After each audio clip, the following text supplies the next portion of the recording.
வளையல் போடுற ஃபங்ஷன் வந்து ரொம்ப வந்து இதா வந்து பண்ணுவாங்க. ஸோ அப்போ வந்து பொண்ணுக்கும் வந்து வளையல் போட்டு விடுவாங்க. ஸோ பொண்ணு சைடு இருக்க ரிலேஷன்ஸோ யாரெல்லாம் வந்து நாங்க வந்து இன்வைட் பண்ணியிருக்கோமோ, ஸோ அவங்களுக்கு எல்லாருக்குமே வந்து நாங்க வந்து வளையல் வந்து எடுத்துக்க சொல்லுவோம்.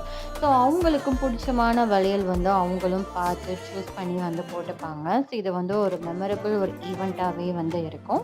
ஸோ அந்த மாதிரி நானும் வந்து போட்டு, ஸோ எல்லோரோட பிளஸும் வந்து நான் வாங்கிட்டேன். ஸோ ரொம்பவே வந்து அன்னைக்கு வந்து க்யூட்டா வந்து டே போச்சு. ஸோ ஆஃப்டர் மேரேஜ் முடிஞ்சுச்சு. ஸோ எனக்கு வந்து அப்போ வந்து என்னால வீடியோஸ் வந்து எடுக்க முடியல. ஸோ ஃபோட்டோஸ் மட்டும் தான் எடுத்திருந்தேன். ஸோ இப்போ நாங்க வந்து மறுவீடு வந்து வந்திருக்கோம். ஸோ மறுவீட்ல நாங்க என்ன பண்ணோம், ஸோ என்ன மாரி செலிப்ரேட் பண்ணோம் அப்படின்ற வீடியோ தான் இப்ப நீங்க வந்து பார்க்க போறீங்க. ஸோ இந்த வீடியோ வந்து நீங்க வந்து சப்ஸ்கிரைப் பண்ணிட்டு பாருங்க. ஸோ சப்ஸ்கிரைப் பண்ணிட்டு பார்த்தீங்க அப்படின்னா, எனக்கு ஒரு சின்ன மோட்டிவேஷன் இருக்கும். ஸோ அவ்வளோதான். ஸோ வாங்க வீடியோக்குள்ள போலாம். ஸோ